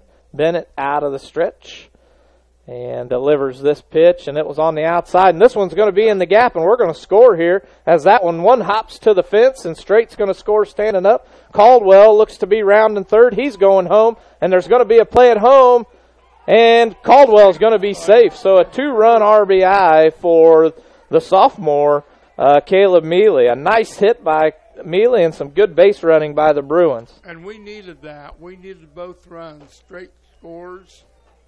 Caldwell sliding head first across the plate scores. Mealy a 2-run RBI, or a 2 RBI double.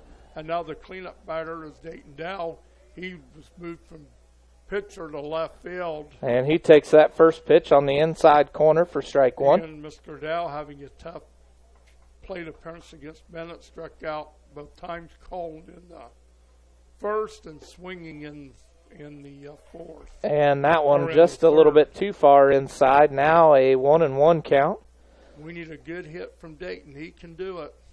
And Bennett's still out of the stretch, delivers that pitch, and Dow's going to hit a high fly ball. And this one should be dropping into the gap. The left fielder nor the shortstop called each other off, and that's going to be a base hit for the Bruins. Well, that's what we needed, another base hit, Dayton Dow. Now to bat for the Blackford Bruins. And now that looked like the ball that was hit to Wellman earlier and it looked like, I don't know if that wind is really tricky. Now it's blowing from right to left again. It was blowing straight away to center. And Riddle's going to ground one over to the shortstop. The shortstop runs over to second to get the easy out. And that's going to do it for this half inning. We're going to be back with the bottom of the fifth after this. Dr. Malia Robertson of Clear Choice Chiropractic asks, do you suffer from neck pain while working, or do migraines keep you from enjoying your day? Do you have to take pain pills just to function? Does your baby cry constantly for no apparent reason? And most importantly, do you remember the last day you were pain-free? You don't have to live with these frustrations. The doctors at Clear Choice Chiropractic have many techniques to relieve the symptoms of neck and back pain, headaches, stiff joints, colic, earaches, and many other symptoms. Call for your appointment with Dr. Malia Robertson at Clear Choice Chiropractic, 765-329-5044. That's 329-5044. And take back your life and enjoy living pain-free. Located at 1501 North Walnut Street in Hartford City. Open Monday, Wednesday, and Friday, 8 a.m. to 5 p.m. Tuesdays, 3 to 6 p.m. Thursdays, 3 to 7 p.m. Closed Saturdays and Sundays. Clear Choice Chiropractic. We've got your back. And we're back as we're trying to sort out the score. The booth here had it at 9-4. Vince and I both had it at 9-3. And so that's what we're going to stick with.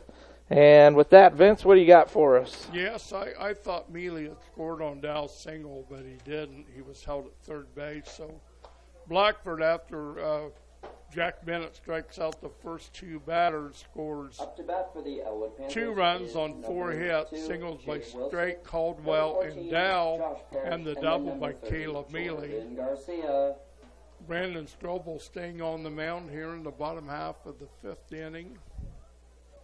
And he'll be facing Jake Wilson, who's batting ninth, and then the top of the order, Josh Parrish and Jordan Garcia.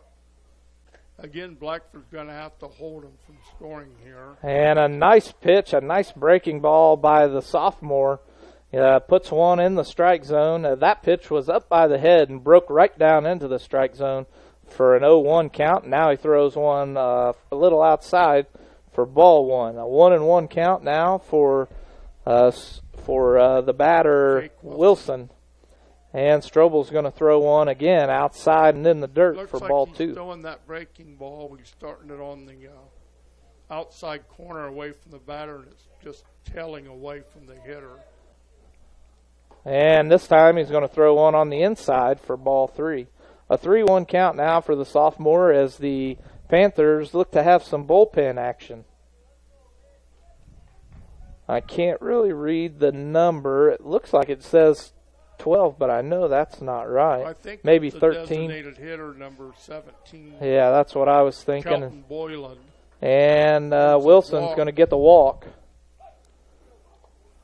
And now we're going to come back to the top of the lineup, but not before Coach Hugan calls a quick timeout to go talk to his sophomore. And here comes the right fielder in. Is that Caldwell? That is Caldwell, and it looks like they're going to just switch positions. And with that, positions, Caldwell will pitch, Strobel will go to right. And let's have a quick word from our sponsors, and we'll be right back. While filling your car's fuel tank at Food and Fuel Marathon, fill your body's fuel tank too. Monday through Friday, grab a chicken or tenderloin sandwich, or have out a burger and potato wedges, or onion chips, mozzarella cheese sticks, and Bosco breadsticks. If biscuits and gravy are your thing, they're available every Monday through Saturday morning until they're gone. And you'll have to grab a Poppy's Extreme donut or two. Available daily. Food and Fuel Marathon, 1621 North Walnut Street, Hartford City. Open Monday through Friday, 4:30 a.m. to 11 p.m. Saturday, 6 a.m. to 11 p.m. and Sunday, 6 a.m. to 10:30 p.m. Food and Fuel Marathon, fueling your vehicle and you. And it looks like Caldwell is done with his warm-up and looked pretty good as far as what I could see. What about you, Vince? Yes, it looks like he's doing really well. The young freshman has been on base all 3 times as a batter with a walk and 2 singles. And now he's going to be facing the top of the order for Elwood. Brandon Strobel faced 3 batters, gave up 1 single and a walk. He'll be responsible for the runner on first base. And now we've got, like you said, the leadoff. Josh Paris, the catcher, is going to be coming up to bat here soon as that ball broke way outside. A nice-looking pitch by the freshman. And here we go. And he'll be coming on with 1 runner on first, no outs, as Ugan pulled Strobel early on. And Josh Parrish flied to left and 2 singles. And it looks like Caldwell wants to stay away from him. Caldwell throws the first pitch on the outside. Mealy struggling to put a handle on it, but the runner on first stays where he's at. Yes, I don't think he's going to go anywhere, but there's a pickoff move at first base. The pickoff by Caldwell is no good. And now we're back as he's out of the stretch. Parrish, still your batter. And that one was right down the middle, and this ball is going to be hit out to left field as Dow runs back to get it, and the runner, Wilson, stays where he's at. He had a good 1/3 lead off and decided just to kind of stroll back to first. A nice catch by Dayton Dow out there in left field. He looks really comfortable out there. Of course, that's where he usually plays when he doesn't pitch. And now here's Jordan Garcia. And this pitch high for ball 1. Garcia's bounced out second baseman to first baseman, singled, and then he hit into a big double play. And I believe that's still Cranston out in center field as the runner on first is going, and Mealy's still going to try to make the throw, but it's not in time. So it's going to be ball 2, and now Wilson's going to be out on second. Stolen base for Jake Wilson. He read that all the way, and in Caleb Mealy's defense, the ball was outside in the dirt, and he did a good job of stopping the ball and throwing the second. And that pitch, I'm not sure why it didn't get the strike call, but it must have been just a little bit high for ball 3. Now a 3-0 count. And that one's going to get the strike call. Now a 3-1 with 1 out as Mealy calls a quick timeout to go talk to the freshman pitcher.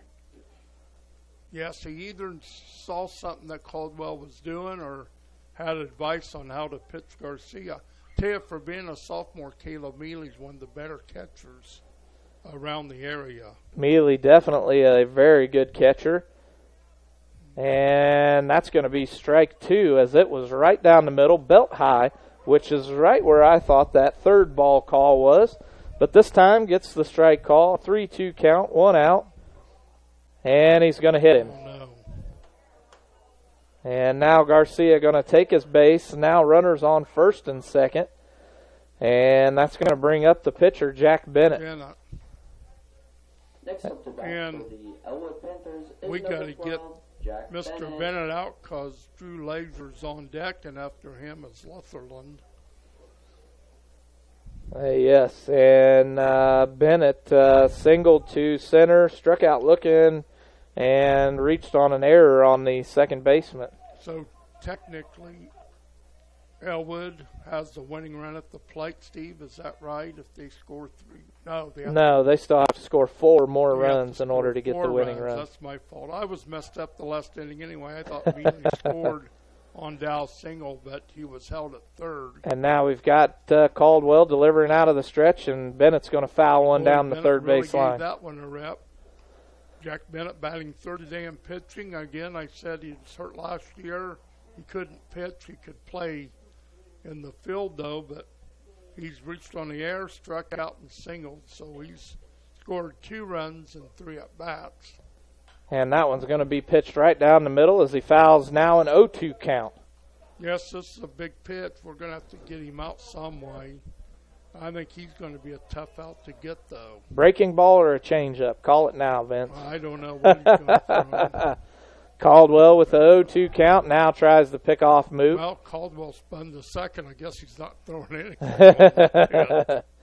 All right, Caldwell now reset. Both runners on first and second with not much of a lead off. Caldwell delivers this one out a little bit too far. Oh, Mealy struggles with the handle of the ball, and the runner on second is going to go to third. That would probably be a stolen base. Was he running with the pitch or pass? No, that was definitely a passed ball. I guess that would be, I'd call it a wild pitch, Steve. And now we have runners on first and third, a 1-2 count now for Bennett. Caldwell delivers the pitch, and that was pitched right down the middle as McNeil takes it off the chest. It bounces out in front of him, and he doesn't have time to make the throw. Now bases loaded, and the winning run is at the plate. And here we have Drew Laser up. He singled, flied to center, and doubled. And the guy on deck is Aaron Litherland, 2 home runs and a walk. So things aren't looking very good here for Blackford in the bottom half of inning number 5. 1 out for the Bruins, down 9-3. Caldwell delivers the pitch, that one right down the middle for strike 1. An 0-1 count now for Laser. I imagine they gave Colton McNeil an error on that. I did. I would imagine. And this one's going to be hit hard out into right field as both Cranston and Strobel both trying to get it at the same time. I'm guessing neither one of them called for it. And they might have a play at home, and nope, they're going to give it to him. He's safe. And now runners on a 2-run error by the Bruins. It's going to put runners on first and third. And now the Panthers have a 8-run lead over the Bruins in the bottom of the 5th. Steve, I'm not so sure if that's an error. That may have been a Next double. up to bat for the Elwood Panthers is You wouldn't call that an error with the 2 runners hitting each other? Well, I don't know. I'm used to scoring a Little League game. It's a lot different scoring high school. But, again, the right fielder Strobel and the center fielder Cranston. Isn't that still Charlie in center? Yep. They really miscommunicated on that, and the ball dropped. Well, what hit one of their gloves? It was I didn't know it hit one of their gloves. That may be an error then. But what a hustle by Strobel and Caldwell. Usually Shane Elam plays center field. Looks like the miscommunication between is Charlie a sophomore? Charlie's a junior. Between Strobel's the sophomore. Yeah, Strobel's a sophomore. Caldwell delivers the pitch out of the stretch right down the middle, belt high for the first strike. Well, with 1 out, we had the winning run on third, right? No. No. Winning run's at the plate. The winning run's on first base. Yes. Sorry, you're right. And that pitch just out of the strike zone for a 2-1 count. Well, between Steve and I, we'll try to figure it out the right way. Caldwell out of the stretch, delivers, and this hit's going to be out to left center. And it's going to the fence. And Laser's early on his horse. He may score the winning run here. I think he missed third. And I'm not sure what Dayton Dow was doing out there in left field, but he did not even attempt to go get that ball. I think on the next up to bat for the Elwood Panthers is number 20, Cameron Smith. For Aaron Litherland, that's his 6th run batted in of the game. Number 6, 2 home runs, and I gave him a double on that. And it looked like the runner was going to score from third, and I think he missed third base, and the third base coach saw it and said, "Get back here." Now we're having a runner. It's going to be number 15, Ethan Mendenhall. Ethan Mendenhall. Okay. Mendenhall. Yes. Okay. I must have wrote his name down the wrong way. I did too at first until I heard them say what his name was earlier. I had it as McDenhall. Well, here's Cameron Smith. He's flied deep to center. He's walked and he's reached on an air. Winning run on third for Elwood. And that pitch too far inside. Now a 1-0 count. 1 out for the Panthers as the winning run is sitting on third. Caldwell delivers the pitch a little bit high, ball 2. Do you know who you guys have lost to?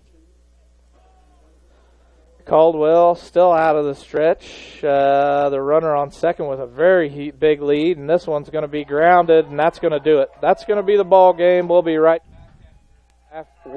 back after these words.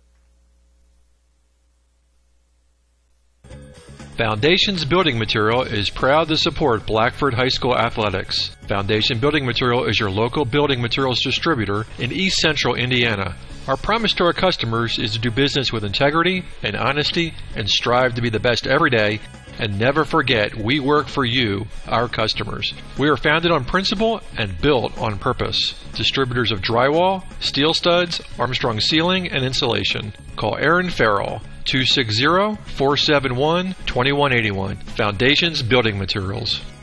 Well, something must be wrong here. I must have had some incorrect accounting because it looks like we're still playing.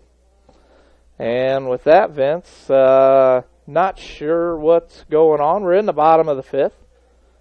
I thought the 10-run rule worked for that, but yes, I would have counted that as an E6 for the base hit. Now we're going to have runners on first and third, and the score I have 13-3 with, again, runners on first and third. So we're still back here playing. Caldwell, still your pitcher. That's what I had the score as, 13-3. Not sure why we're not stopping, but hey, let's watch some more baseball here as Caldwell delivers the pitch on the outside corner for strike one. And Chris Haas is the batter. He's walked, reached on the fielder's choice, and singled. And the Bruins really struggling as that pitch is going to be fouled off. McNeil trying to get to it, and he makes a diving play backwards, has it in his gloves, and drops it. What an effort, though, by Colton McNeil. A good effort by the junior. I'm not so sure. I think we have a crosswind blowing out there, and that ball gets up there in the wind, and it's blowing, two different directions maybe. Blackford looks like they're kind of hanging their heads on the infield. Yep, definitely, and that pitch is on the outside, a swing and a miss, and that's going to do it for that batter. Haas goes down swinging for the second out. And that's going to bring up the designated hitter, Kelton Boylan. He was the one loosening up over in the bullpen. The Bruins, the Panthers now with 2 outs, down by 10, 13-3. Caldwell's pitching, misses the outside for ball one. A 1-0 count for Boylan. Runners on first and third, and that one's going to hit him. And now bases are going to be loaded for the freshman. Kelton Boylan hit by the pitch. Now up to bat for the Elwood Panthers is number 2, Jake Wilson. And now we're going to have the center fielder, Jake Wilson, who walked his last at-bat. He singled, and they had a great catch by the right fielder and then a walk. And the first pitch misses the strike zone on the inside for ball one as Coach Ugan calls a timeout. And with that, Vince, let's see, probably going to have to go with this. Locally owned, Straits Drywall and Paint, LLC, owned by Jeff and Aubrey Straight, have 30 years of experience in commercial and residential painting and drywall finishing. Straits Drywall and Paint can do anything from new construction to remodels. Does your home need a new touch of color inside or out? Call Jeff or Aubrey at 765-499-9416 for a free quote. Straits Drywall and Paint, LLC. Insured painters with the professional skills necessary to complete your project on time and within budget. And we're back as the meeting between Ugan and the freshman didn't take very long. A little back and forth from the two as the freshman now with bases loaded. A 1-0 count on the Boylan. I'm sorry. Yeah, we're back at the beginning. He's one of the better ball players in the conference also. And this will be Wilson's second at-bat for this inning. As I would imagine he's their number 2 pitcher. I would imagine. Who's that, Wilson? Yes, he can pitch too. All right, now again, and Caldwell's going to throw one out for ball 2, a 2-0 count. Looks like Drew Caldwell doesn't want anything to do with Wilson, but there's nowhere to put him, so he's going to have to put one in there. Yeah. Again, you have a freshman against a senior. And this one's going up the middle for a base hit. Game right there. And that is the ball game, folks. The Bruins go down 14-3. And, Vince, let's not even go to a break. Let's go ahead and wrap up the game. What did you think about it? Well, you know, I forgot when I said Frankton no-kill and I'm a Sentinel of the best teams in the conference, somehow I overlooked this Elwood team.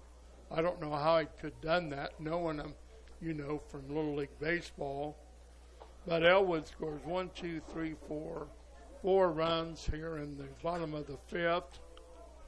They have 3 hits, a single by Jake Wilson with the winning RBI, and 2 doubles. I had Laser and Litherland with doubles, and Bruins made 2 errors. And I'll tell you about our defense. Anytime you make errors against a good team like Elwood and Frankton, they're going to make you pay for it. They're going to exploit it. And that seems to be the Bruins' downfall this year. It seems like we either get off to us like today, you know, and started the game with a strikeout by Bennett. And I tell you, that Bennett kid is a good pitcher when he's healthy. But anyway, Elwood wins this game either 13-3 or 14-4. It's 14-3. Must have been 14-3 then. That's the score that the fans are seeing on the screen. Yeah, so I don't know. 14-3, the Bruins go down. Positives that you can take away from this game. I know there can't be many, but the positive you can take away from this game is our younger kids are getting to see quality pitching, and when they practice in the off season or in the workouts, they know what they're going to have to do offensively to become a better team. And that's, it's Elwood, like I said again, about for the 5th time, went to the state. So they are a good team. And matter of fact, their record now is 11-2. I don't know who they have lost to, but they have must have lost to 2 pretty good teams. And also they go to 4-0 in the conference, and Blackford drops 0-4. So if we play Eastbrook tomorrow instead of Thursday. Yep, we play Eastbrook tomorrow. The game's been moved up because they're calling for a 50% chance of thunder showers Thursday and Friday. So another CIC opponent moved up 2 days in a row, and the Bruins are going to have to do something and get something going. They're going to have to figure out why they're playing these games. Are they playing to win, or are they just out here playing for experience? We're trying to win, but like I'm looking out the book, Parrish flied out the last straight, grounded out to the second baseman, and then when you get 2 outs against a team like this, Riddle made an error, Laser singled, and then the 3-run homer by Litherland. So if we had fielded a ground ball, we would have been out of the inning. And that's a 2-out error. After the first, but the way it turned out, 3 unearned runs against Dayton Dow, and there was no doubt about Litherland's home run. He hit 2 of them today, and also I had him for a double, and he walked, so he's 3 for 3 with 6 runs batted in. 6 of the 13 runs, or 14, was 6 driven in by Litherland. So keys to the game is we have to minimize the errors. Yes, we can't. I don't think that Elwood had any errors on the evening. No, they didn't. They didn't commit an error. And like Coach Sutton said, it just seems like one bad inning does us in. And that seems to be it, and it's usually in the first inning. And I'm going to have to use your military experience here, telling time. The game started at 5:16, ended at 6:55. So that would have been about an hour and 35. 30. About an hour and 35. Okay. You said 6:35? Well, no, 6:50. Well, 6:55? Yeah. That'd be an hour and 35. Okay, so So with that, the Bruins now 7-11 on the season, 0-4 in the conference. Yes, we dropped to 7-11. We've dropped. We were one time above 500, and now we've lost about 4 or 5 in a row. So after winning 6 straight, starting the CIC, the Bruins have just struggled since they were 6-3 on the season. Now 7-10. So we've gone 7-11 now. 7-11. So we have gone 1-8 since going 6-3 in the beginning of the season. And Blackford again 0-4 in the conference. Play Eastbrook tomorrow. Maybe we can beat them and turn things around. Now we're going to be playing the weaker teams in the conference. I heard in Eastbrook, Alexandria and Madison Grant, but Alexandria has beaten Frankton and Madison County Tourney. So nothing's for granted. We can't play them the way we've been playing them these last 6 or 7 games. We have to jump out and not be so timid. It seems like the team is just timid at the plate. And when they're out in the field, they're trying to do too much and trying to be too fast when all they have to do is just field the grounder and make the play. I think they're trying to rush through some of this, maybe trying to turn double plays at time, or just maybe trying to beat a fast runner. But if you just keep the ball in front of you and make the easy plays, the rest will fall into play. Yes, that's exactly right. Seems like we just get out there and we think, we're doing good and what's going to happen. And it always seems to come back to bite us. But in the inning for Elwood, 4 runs. Unofficially, I have Elwood for 13 runs. Well, we'll count them 14 runs. 14 hits. 14 hits on 14 runs. 2 home runs by Aaron Lutherland. For Blackford, I think we had 3 runs. We may have had 4. We had 5 hits. 4 of them came in the top half of the inning, number 5. So, we had 2 outs when we scored the 5 runs, and I know Coach Hugan is trying to figure out a way to score. And, change the lineup, leading with Strait and batting Caldwell at the top 2. Right. But Jack Bennett is a quality pitcher. He would be the winning pitcher, giving up 3 runs on 5 hits. Striking out 8 batters.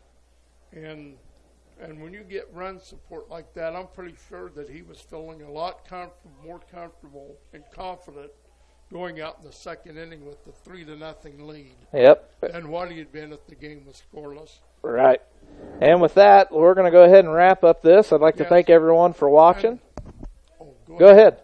One more thing, I'd like to thank the last 2 athletic directors for hosting us, Mr. Marty Wells here at Elwood and Mr. Ben Brobust.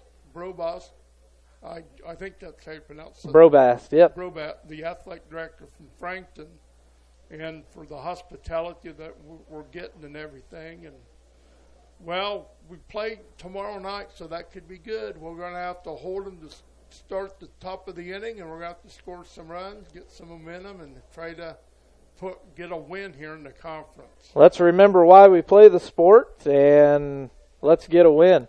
And again, I'd like to thank everybody for tuning in. Make sure you're checking out our sponsors and letting them know that you appreciate them bringing this webcast to you. And with that, Vince, we're going to sign off. Okay. And everybody have a safe trip home. And have a good evening. Uh-huh. We hope you enjoyed this high school sports broadcast on the Voice Sports Network. Be sure to subscribe to our YouTube channel. The preceding production is property of Voice Enterprises, and all rights are reserved worldwide. Thank you for listening to this production of Voice Enterprises, taking media in a new direction.